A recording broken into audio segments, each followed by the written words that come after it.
ಕನ್ನಡದ ಬಹು ನಿರೀಕ್ಷಿತ ಚಿತ್ರ ಮಾರ್ಕ್ ಹಾಗೂ 45 ಈಗಾಗಲೇ ಬಿಡುಗಡೆಗೊಂಡು ಯಶಸ್ವಿ ಪ್ರದರ್ಶನವನ್ನ ಕಾಣ್ತಿದೆ. ಒಂದೇ ದಿನ ಕನ್ನಡದ 2 ಬ್ಲಾಕ್ ಬಸ್ಟರ್ ಸಿನಿಮಾಗಳು ತೆರೆ ಕಂಡಿದೆ. ಈ 2 ಸಿನಿಮಾಗಳಿಗೆ ಒಂದೊಳ್ಳೆ ರೆಸ್ಪಾನ್ಸ್ ಕೂಡ ಸಿಗ್ತಾ ಇದೆ. ಹಾಗಾದ್ರೆ ಈ 2 ಚಿತ್ರಗಳು ಹೇಗಿದೆ, ಇವೆರಡು ಚಿತ್ರಗಳು ಒಟ್ಟಾರೆ ಮಾಡಿರುವ ಕಲೆಕ್ಷನ್ ಎಷ್ಟು ಎನ್ನುವುದರ ಕುರಿತಾದ ಕಂಪ್ಲೀಟ್ ಡೀಟೇಲ್ಸ್ ಇಲ್ಲಿದೆ.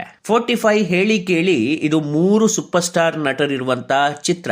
ಸಿನಿ ರಸಿಕರಿಗೂ ಈ ಚಿತ್ರದ ಬಗ್ಗೆ ತುಂಬಾನೇ ನಿರೀಕ್ಷೆ ಇತ್ತು. ಆದ್ರೆ ಆ ನಿರೀಕ್ಷೆಯನ್ನ ಈಡೇರಿಸುವಲ್ಲಿ ಸಿನಿಮಾ ತಂಡ ಕೊಂಚ ಸೋತಿದೆ ಅಂತ ಹೇಳಬಹುದು. ಈ ಚಿತ್ರವನ್ನ ನೋಡಿದ ನನಗೆ ಅನಿಸಿದ್ದು ಚಿತ್ರಕಥೆ ಡಿಫರೆಂಟ್ ಆಗಿದ್ದು ಫಿಲಾಸಫಿಯನ್ನ ಇಟ್ಟುಕೊಂಡು ಮಾಡಿದ ಸಿನಿಮಾ ಇದಾಗಿದೆ. ಗರುಡ ಪುರಾಣವನ್ನ ನೈಜವಾಗಿ ನಿಮ್ಮ ಮುಂದೆ ತೋರಿಸುವ ಚಿತ್ರ ಇದಾಗಿದ್ದು 45 ಚಿತ್ರದಲ್ಲಿ Raj B Shetty common man ಪಾತ್ರದಲ್ಲಿ ಕಾಣಿಸಿಕೊಂಡ್ರೆ ಉಪೇಂದ್ರ ಯಮರಾಜನ ಪಾತ್ರದಲ್ಲಿ ಕಾಣಿಸಿಕೊಂಡಿದ್ದಾರೆ. ಇನ್ನು ಹ್ಯಾಟ್ರಿಕ್ ಹೀರೋ ಶಿವರಾಜ್ ಕುಮಾರ್ ಶಿವಣ್ಣ ಎನ್ನುವ ಪಾತ್ರದಲ್ಲಿ ಕಾಣಿಸಿಕೊಂಡಿದ್ದು ಸೆಕೆಂಡ್ ಹಾಫ್ ಅಲ್ಲಿ ಶಿವನ 11 ಅವತಾರವಾಗಿ ಇವರು ಅಭಿನಯಿಸಿದ್ದಾರೆ. ರಾಜ್ ಬಿ ಶೆಟ್ಟಿ ಒಂದು ಸಾಫ್ಟ್ವೇರ್ ಕಂಪನಿಯಲ್ಲಿ ಕೆಲಸ ಮಾಡ್ತಿರ್ತಾನೆ. ಕಂಪನಿಗೆ ಬೈಕ್ ಅಲ್ಲಿ ಹೋಗ್ತಾ ಇರುವಾಗ ಫೋನ್ ಅಲ್ಲಿ ಮಾತಾಡ್ತಾ ಒಂದು ನಾಯಿಗೆ ಡಿಕ್ಕಿ ಹೊಡಿತಾನೆ. ಡಿಕ್ಕಿ ಹೊಡೆದ ಪರಿಣಾಮ ಆ ನಾಯಿ ಸಾವನ್ನಪ್ಪತ್ತೆ. ಇಲ್ಲಿಂದ ಆರಂಭವಾಗೋ ಕತೆ ಟ್ವಿಸ್ಟ್ ಟರ್ನ್ ಜೊತೆ ಮುಂದುವರಿಯುತ್ತೆ. ವಿಲನ್ ಆಗಿ ಕಾಣಿಸಿಕೊಂಡಿರುವ ಉಪೇಂದ್ರ ನಾಯಿಯನ್ನ ಕೊಂದ ತಪ್ಪಿಗೆ ರಾಜ್ ಬಿ ಶೆಟ್ಟಿಯನ್ನ 45 ದಿನದಲ್ಲಿ ನಿನ್ನನ್ನ ಕೊಲ್ತೇನೆ ಎಂದು ಹೇಳ್ತಾನೆ. ಹಾಗಾದ್ರೆ ಉಪೇಂದ್ರ ರಾಜ್ ಬಿ ಶೆಟ್ಟಿಯನ್ನ ಕೊಂದ್ರ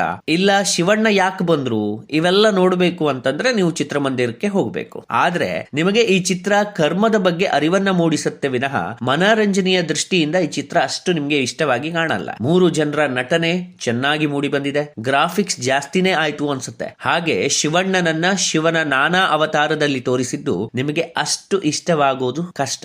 ಒಟ್ಟಾರೆ ಈ ಚಿತ್ರ ಇಂದಿನ ಯುವ ಸಮೂಹಕ್ಕೆ ಅರಿವನ್ನ ಮೂಡಿಸುವ ಚಿತ್ರವಾಗಿದೆ ಹೊರತು ಮನರಂಜನೆ ದೃಷ್ಟಿಯಿಂದ ಈ ಚಿತ್ರವನ್ನ ನೋಡುವ ಹಾಗಿಲ್ಲ. ಪುರಾಣವನ್ನ ಫ್ಯಾಂಟಸಿಯಾಗಿ ತೋರಿಸುವ ಕೆಲಸ ಅನೇಕ ಸಿನಿ ಪ್ರಿಯರಿಗೆ ಇಷ್ಟ ಆಗಲ್ಲ. ಹಾಗೆ ಈ ಸಿನಿಮಾ ಕೊನೆಯಲ್ಲಿ ನಿಮಗೆ ಕನ್ಫ್ಯೂಸ್ ಮಾಡುತ್ತೆ. ಯಾಕಂದ್ರೆ ಈ ಸಿನಿಮಾದಲ್ಲೊಂದು ಸಿನಿಮಾ ತೋರಿಸುವ ಕೆಲಸವನ್ನ ಮಾಡಿದ್ದಾರೆ. ಕಾಂತಾರ ಚಿತ್ರ ಬಂದ ಬಳಿಕ ದೇವರ ಕುರಿತಾದ ಚಿತ್ರಗಳನ್ನ ಮಾಡುವ ಸಾಹಸಕ್ಕೆ ಅನೇಕ ನಿರ್ದೇಶಕರು ಮುಂದಾಗಿದ್ದು 45 ಸಿನಿಮಾದಲ್ಲೂ ಕೂಡ ದೇವರನ್ನ ಕುರಿತಾದ ಕಥೆಯನ್ನೇ ಪರಿಚಯಿಸುವ ಕೆಲಸವನ್ನ ಸಿನಿ ತಂಡ ಮಾಡಿದೆ. ಮನುಷ್ಯನಿಗೆ ಯಾವುದು ಶಾಶ್ವತ ಅಲ್ಲ, ಸ್ನೇಹ ಸಂಬಂಧಗಳೆಲ್ಲವೂ ನಾವು ಮಾಡಿಕೊಂಡ ಬಂಧನಗಳು ಎನ್ನುವುದನ್ನ ಈ ಸಿನಿಮಾದ ಕತೆ ಸಾರುತ್ತದೆ. ಹಾಗಾದ್ರೆ ಈ ಚಿತ್ರ ಗುರುವಾರ ಎಷ್ಟು ಗಳಿಕೆಯನ್ನ ಕಂಡಿದೆ ಅನ್ನುವುದನ್ನ ನೋಡೋದಾದ್ರೆ ರಿಲೀಸ್ ಆದ ಮೊದಲ ದಿನ 4,25,00,000 ಗಳಿಕೆಯನ್ನ 45 ಚಿತ್ರ ಕಂಡಿದೆ. ಇನ್ನು ಶುಕ್ರವಾರ 2 ಕೋಟಿಯನ್ನ ಈ ಚಿತ್ರ ಗಳಿಸಿಕೊಂಡಿದೆ. ಹಾಗಾಗಿ ಒಟ್ಟು ಈ ಚಿತ್ರ 7,25,00,000 ಗಳಿಸಿದೆ. 3 ಸ್ಟಾರ್ ನಟರಿದ್ರು ಕೂಡ ಈ ಚಿತ್ರ ಹೇಳಿಕೊಳ್ಳುವಷ್ಟು ಗಳಿಕೆಯನ್ನ ಕಂಡಿಲ್ಲ. ಇನ್ನು ವೀಕೆಂಡ್ ಶನಿವಾರ ಹಾಗೂ ಆದಿತ್ಯವಾರ ಒಂದಿಷ್ಟು ಗಳಿಕೆ ಕಾಣುವ ಸಾಧ್ಯತೆ ಇದೆ. ಈ ಚಿತ್ರ ಸೋಮವಾರದ ವೇಳೆಗೆ 10ರಿಂದ 15 ಕೋಟಿ ತಲುಪುವ ನಿರೀಕ್ಷೆ ಇದೆ ಎಂದು ಹೇಳಲಾಗಿದೆ. ಹಾಗೆ ಇನ್ನೊಂದು ಬಹು ನಿರೀಕ್ಷೆಯ ಕನ್ನಡದ ಚಿತ್ರ ಮಾರ್ಕ್ ಕೂಡ ಬಿಡುಗಡೆಗೊಂಡಿದೆ. ಸಿನಿಪ್ರಿಯರಿಗೆ ಈ 2 ಸಿನಿಮಾಗಳು ಇಷ್ಟ ಆಗ್ತದೆ ಎನ್ನುವಂತಹ ನಿರೀಕ್ಷೆಯನ್ನ ಹುಟ್ಟಿಸಿದ್ವು. ಹಾಗಾದ್ರೆ ಹೇಗಿದೆ ಮಾರ್ಕ್ ಮೂವಿ ಅನ್ನೋದನ್ನ ನೋಡೋದಾದ್ರೆ ಸುದೀಪ್ ಅಭಿನಯದ ಮಾರ್ಕ್ ಚಿತ್ರ ಈ ಹೆಸರನ್ನ ಜೋರಾಗಿ ಹೇಳ್ಬೇಡಿ, ಮನಸ್ಸಲ್ಲೇ ಮಾತಾಡ್ಕೊಳ್ಳಿ ಎನ್ನುವಂತ ರೌಡಿಯ ಡೈಲಾಗ್ ನಿಂದ ಈ ಚಿತ್ರ ಪ್ರಾರಂಭವಾಗುತ್ತೆ. ರೌಡಿಯಿಂದ ಸಿಎಂ ತನಕ ನಡುಕ ಹುಟ್ಟಿಸೋ ಕೆಲಸವನ್ನ SP ಆಗಿರೋ ಮಾರ್ಕ್ ಈ ಚಿತ್ರದಲ್ಲಿ ಮಾಡ್ತಾನೆ. ಇನ್ನು ಸಿಎಂ ಆಕಾಂಕ್ಷಿಯಾಗಿರುವ ರಾಜಕಾರಣಿ ಮಾರ್ಕ್ ಅನ್ನ ಸಸ್ಪೆಂಡ್ ಮಾಡ್ತಾನೆ. ಸಸ್ಪೆಂಡ್ ಆಗಿರೋ ಮಾರ್ಕ್ ತನ್ನ ಡ್ಯೂಟಿಯನ್ನ ಯೂನಿಫಾರ್ಮ್ ಇಲ್ಲದೆ ಆರಂಭಿಸ್ತಾನೆ. ಕಾಪ್ ಸಿನಿಮಾಗಳು ಕನ್ನಡ ಚಿತ್ರರಂಗಕ್ಕೆ ಹೊಸದೇನಲ್ಲ. ಕಿಚ್ಚ ಸುದೀಪ್ಗೂ ಕಾಪ್ ಸಿನಿಮಾ ಹೊಸದೇನಲ್ಲ. ಈ ಹಿಂದೆ ಕೆಂಪೇಗೌಡ, ವೀರಮದಕರಿ ಚಿತ್ರಗಳಲ್ಲಿ ಸುದೀಪ್ ಸಾಕಷ್ಟು ಸದ್ದು ಮಾಡಿದ್ರು. ಇನ್ನು ಮಾರ್ಕ್ ಕಥೆಯಲ್ಲಿ SP ಅಜಯ್ ಮಾರ್ಕಂಡೇಯ ಸಸ್ಪೆಂಡ್ ಆಗಿ ಒಂದೊಮ್ಮೆ ಪೊಲೀಸರು 2,000 ಕೋಟಿ ಮೌಲ್ಯದ ಡ್ರಗ್ಸ್ ಸೀಸ್ ಮಾಡಿದಾಗ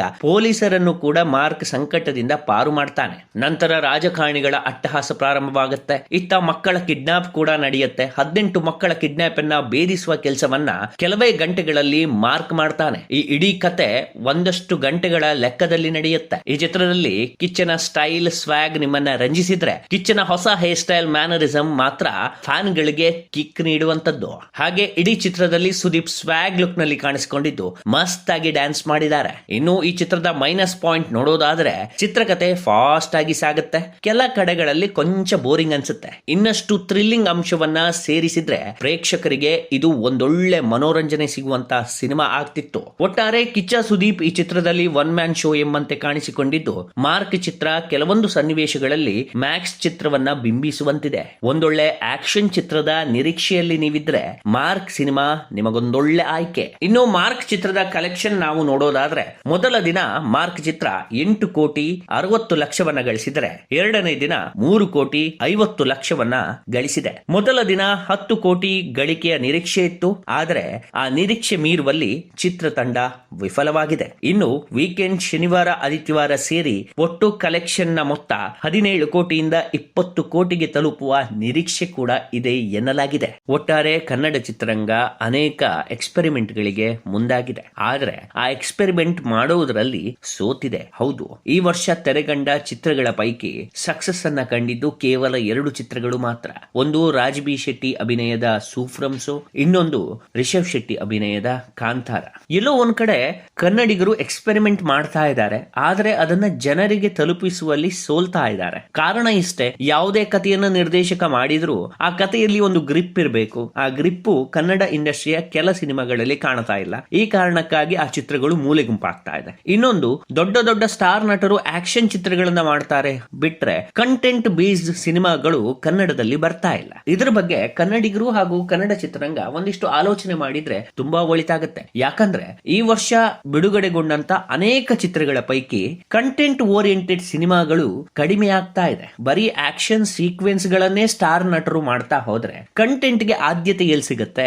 ಬರೀ ಮಾಸ್ ಆಡಿಯನ್ಸ್ ಬಂದ್ರೆ ಸಾಕಾಗತ್ತಾ ಥಿಯೇಟರ್ಗೆ? ಒಂದು ಕಂಟೆಂಟ್ ಓರಿಯೆಂಟೆಡ್ ಸಿನಿಮಾಗಳನ್ನ ಕನ್ನಡ ಮಾಡುವುದರಲ್ಲಿ ಸೋಲ್ತಾ ಇದೆ ಅನ್ನೋದು ಈ ವರ್ಷದ ಒಟ್ಟು ಬಿಡುಗಡೆಯಾದ ಚಿತ್ರಗಳ ಅನಾಲಿಸಿಸ್ ಅಲ್ಲಿ ನೋಡಬಹುದಾಗಿದೆ. ಅದೇನೇ ಇರಲಿ, ಕನ್ನಡ ಚಿತ್ರರಂಗ ಇನ್ನಷ್ಟು ಇಂಪ್ರೂವ್ಮೆಂಟ್ ಗಳನ್ನ ಕಾಣಬೇಕು. ಸ್ಟಾರ್ ನಟರು ಕೂಡ ಸ್ಕ್ರಿಪ್ಟ್ ಗಳನ್ನ ಆಯ್ದುಕೊಳ್ಳುವಾಗ ತುಂಬಾ ಗಮನವನ್ನಿಟ್ಟುಕೊಂಡು ಆಯ್ದುಕೊಂಡ್ರೆ ಉತ್ತಮ. ಯಾಕಂದ್ರೆ ಸ್ಟೋರಿ ಲೈನ್ ಸ್ಟ್ರಾಂಗ್ ಆಗಿಲ್ಲದೆ ಇರುವಂತಹ ಚಿತ್ರಗಳನ್ನ ಆಯ್ದುಕೊಂಡಾಗ ಅವರ ಸ್ಟಾರ್ ವ್ಯಾಲ್ಯೂ ಕೂಡ ಕಮ್ಮಿ ಆಗುತ್ತೆ, ಚಿತ್ರದ ಗಳಿಕೆ ಕೂಡ ಕಮ್ಮಿ ಕಾಣುತ್ತೆ. ಹಾಗಾಗಿ ಇನ್ನಷ್ಟು ಎಕ್ಸ್ಪೆರಿಮೆಂಟ್ ಗಳು ಕನ್ನಡ ಚಿತ್ರರಂಗದಲ್ಲಿ ನಡೀಲಿ, ಆದ್ರೆ ಕಂಟೆಂಟ್ ಓರಿಯೆಂಟೆಡ್ ಸಿನಿಮಾಗಳು ಕೂಡ ಕನ್ನಡ ಚಿತ್ರರಂಗಕ್ಕೆ ಅಷ್ಟೇ ಅಗತ್ಯ ಇದೆ.